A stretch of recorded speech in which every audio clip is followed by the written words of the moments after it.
Tara na, isang namayan tayo sa isip at sa puso ko. Ikaw sila, ako lahat tayo'y magkakapamilya. Tara na, isang namayan tayo.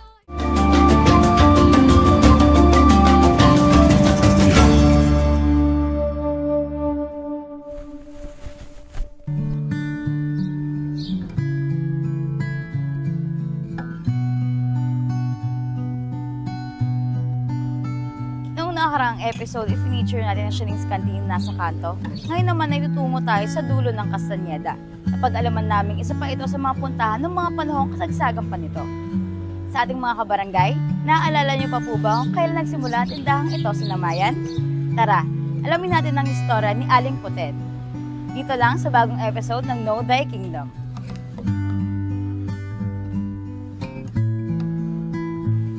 Ako ay si Lucila Manrique. Ako ay anak ni na Potenciana del Mundo at Pedro del Mundo.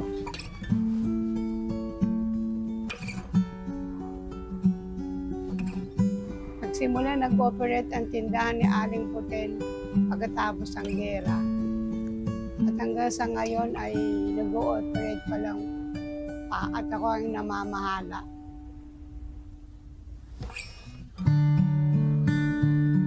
Aling Putet ay mapagmahal na ina at masinop sa pera.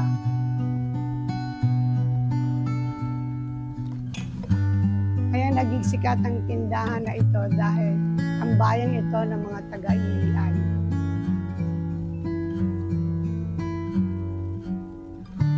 Nagbigay na aral ni Aling Putet ay maging masinop sa pera at maging business-minded. Namayan ko, namayan ako.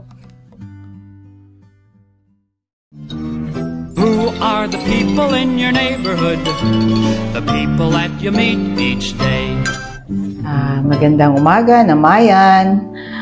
Ako po si Dr. Janet Santiago. I grew up in Tondo, Manila. Pinanganak ako 1960, November 1960. I took my medicine course, pre-med at FEU, Far Eastern University. My med proper was in Fatima College of Medicine. Natapos ako ng aking pagmemedisina 1986. I was first employed at Mandaluyong Medical Center. So as a resident physician doon sa Department of Medicine.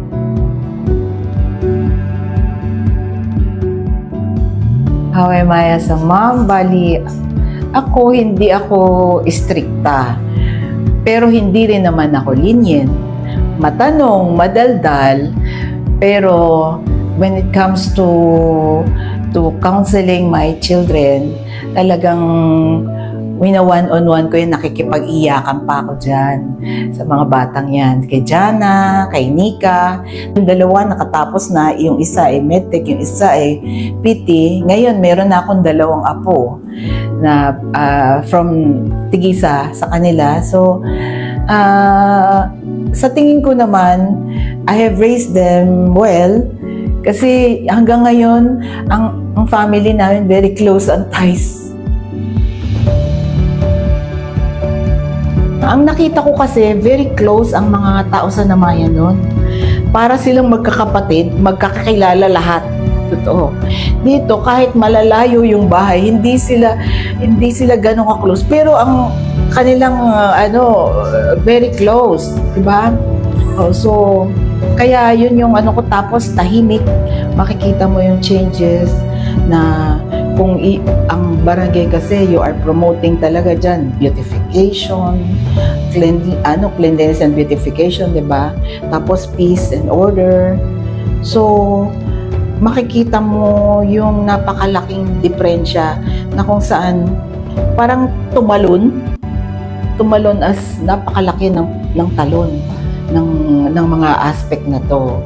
Tapos yung education, pati yung sa natin, yung school natin, 'di ba? So talagang ang laki ng naging change. At saka siguro naging vibrant yung ating tagahawak katulad ni Kapitan, 'di ba? So yung mga kapitan kasi nagiging open to progress no ano kaya kaya siguro napakalaki talaga ng tinaas ano.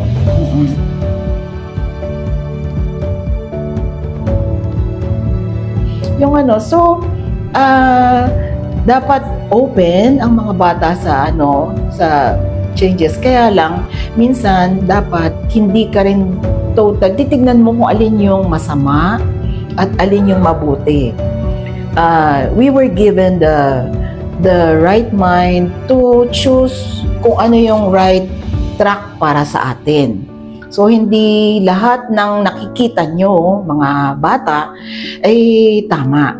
So kung ano man yung mga tamang daan, yun ang dapat nating puntahan at huwag niyong tatanggalin yung mga magulang.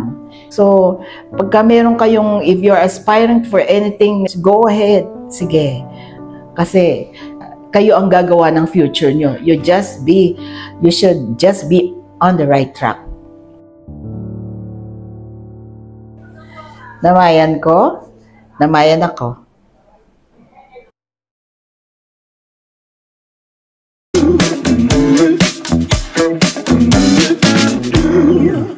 Narito pa rin po tayo sa ganap o galing at mga nangyaring ipinagmamalaki ng Namayan. At sa segment na Honor and Horror Roll, dito ating ilalatag ang mga kaganapan na tunay na kapagmapagmalaki at mga bagay na kaya pa nating i-improve sa ating komunidad. Ito na po ang mga nasa honor roll. Una, kami po ay proud na i-report sa inyo na ang dati nating pinoproblemang baku-bako at basag na mga manhole covers na nasira agad ilang buwan lamang ang nakalipas nang matapos ang ating drainage and street improvement project ay binalikan ng kontraktor sa pagpapasayo si Mayora Menchi Abalos through our Kapitan Dodon Francisco. Hindi na po tayo kailangang umiwas sa gilid ng ating Sikas Cañada dahil patag na rin ito. Pangalawa, naayos na po ng Meralco ang transformer sa Doña Basilisa Yanco Street. Nitong nakalipas na 2 buwan, 2 beses din po nag-spark ang mga transformer na ito dahil sa laki ng load, buhat ng mga sabay-sabay na bukas na mga appliances na dala ng init ng panahon. Sa horror naman po, ang digital clock sa kanto, tama ba ang oras? Naku, late pala ito. Tutok lamang po sa ating ganap ng Namayan at abangan kung ito ba ay may sasaayos agad. Ito na po muna. Kita-kits po tayo sa susunod na episode.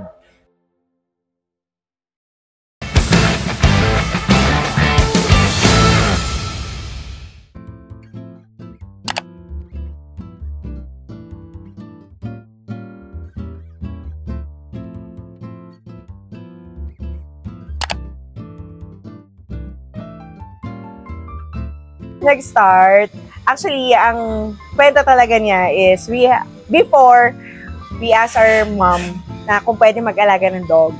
Tapos sabi niya, as long as hindi raw mangangamoy aso yung bahay.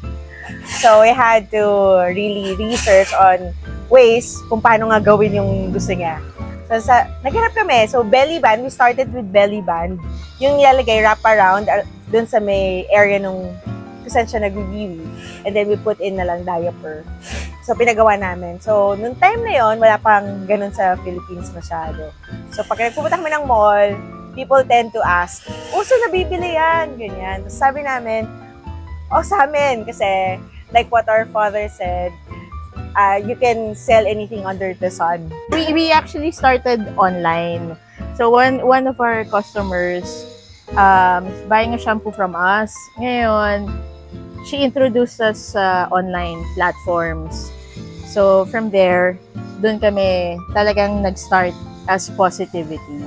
So, little by little, shampoo, and then for the tick, sabon, and then dog food. So, from there, and then yan.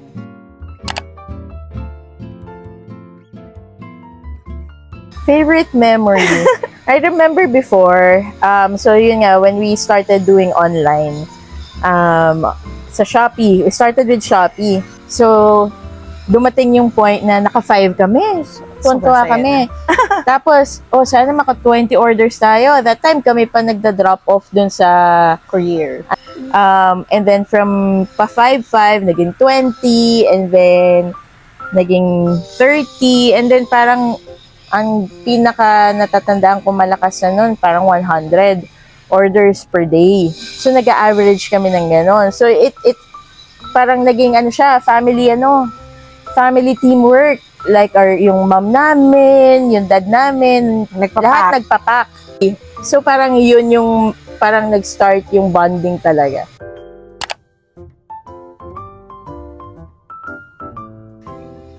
Message for parents and pet parents. It's really hard to maintain a pet.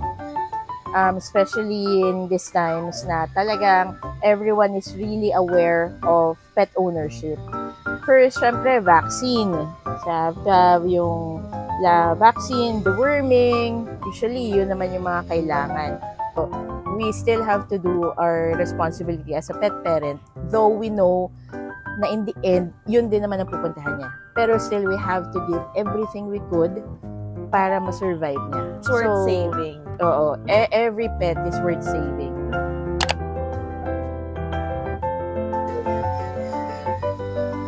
For those who wanted to start a business, sa mga kabataan, diba?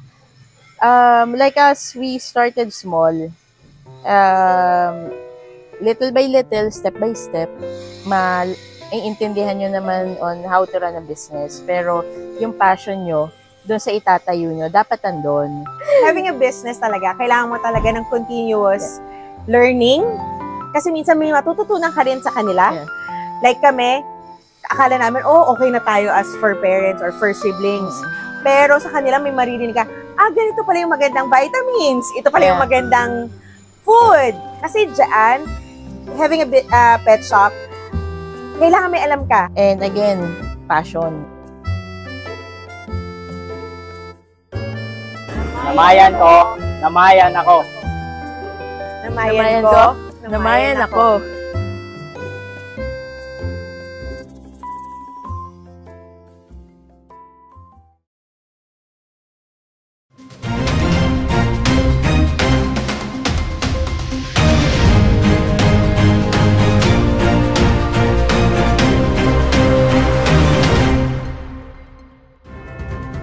Welcome po sa Information and News in Namayan, kung saan dadaanan po natin ang iba't ibang mga pangyayari, kaganapan at mahalagang anunsyo sa ating barangay.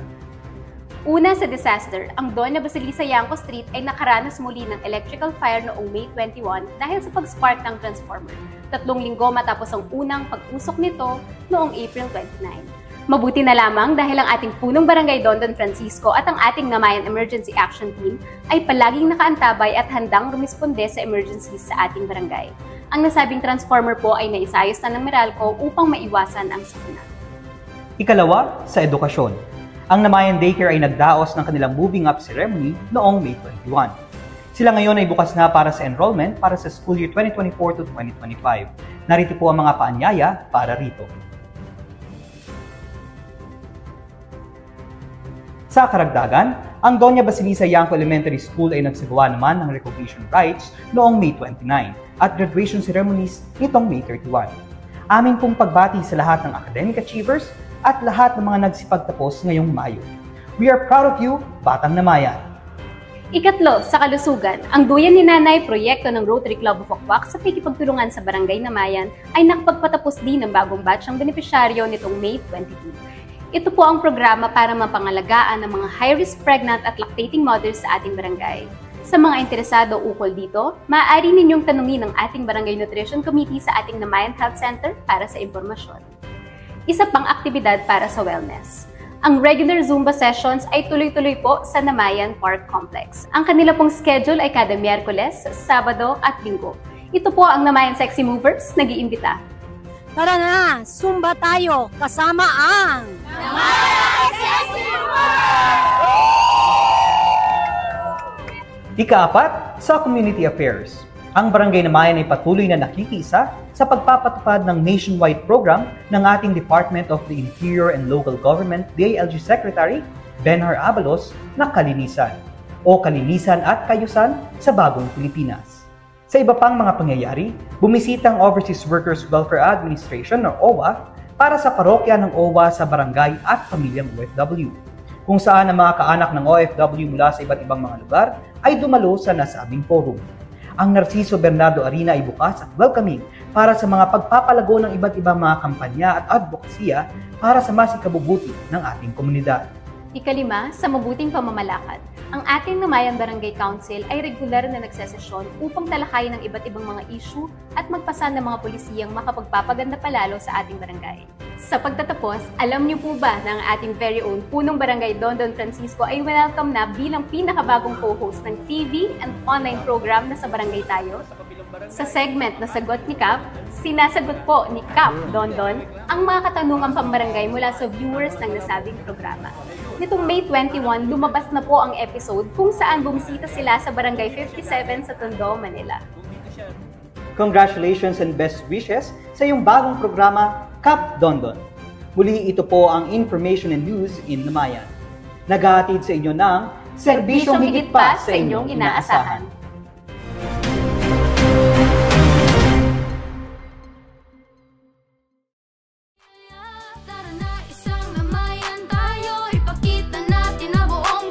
Mula po kay Cap Dondon Francisco kasama ang buong Namayan Barangay Council at Sangguniang Kabataan ng Barangay Namayan, congratulations sa lahat ng ating 2024 Academic Achievers at Board Passers! Okay, para sa part na to, kailangan natin ng music. Ayan, okay. Unahin na natin ang Board and Licensure Exam Passers natin this 2024. Audrey Alvarez, Kai Panaligan, Cha Francisco, Jigs Agalut, ang ating very own SK Kagawad, Kay Habok, Tin Rosiana. Siyempre, ang mga graduate naman na may mga Latin honors. Andrea Corpus, Ranzel Bayani, Ten Hervoso Katibog, Corinne Paruli, at Steffi Alanyon. Ayan, di pa tayo tapos dahil tatlo. Hindi pa? Sa ating mga kabarangay, ang nagwagi sa First National Dance Sport Competitions. Ayan. Congratulations sa inyo, John Rap Requizo, Princess de los Santos, at Venice Hoson. Ayan. Tunay nga ang iba at kapuri-puri ang galing ng mga batang Namayan. Ito para sa part at para kailangan natin ng bagong music. Ayan, okay. Nice din po namin iparating ang aming pagbati sa mga nag-birthday nitong first week of June. Hindi ho lahat ng ating kabarangay ay aming mababati. Pero comment lang po kayo sa videong ito para mabati namin kayo sa susunod na episode. Ayan. Happy birthday sa inyo, Junjun Lubaton, Silver Cabangon, June Borja, Cecilia Angeles, AJ Reyes Licauco, Iana Luna, at Angeline Venta. Happy birthday din sa inyo, Tara Laguerta, Liza Arevalo, Roy Satyada, Raiden Jude Chan, Ferdinand Andres, at Karen Noche Pera. Happy birthday po sa inyong lahat. Muli, comment lang po kayo para ma-shoutout namin kayo sa inyong birthday, lalo na sa mga June celebrants.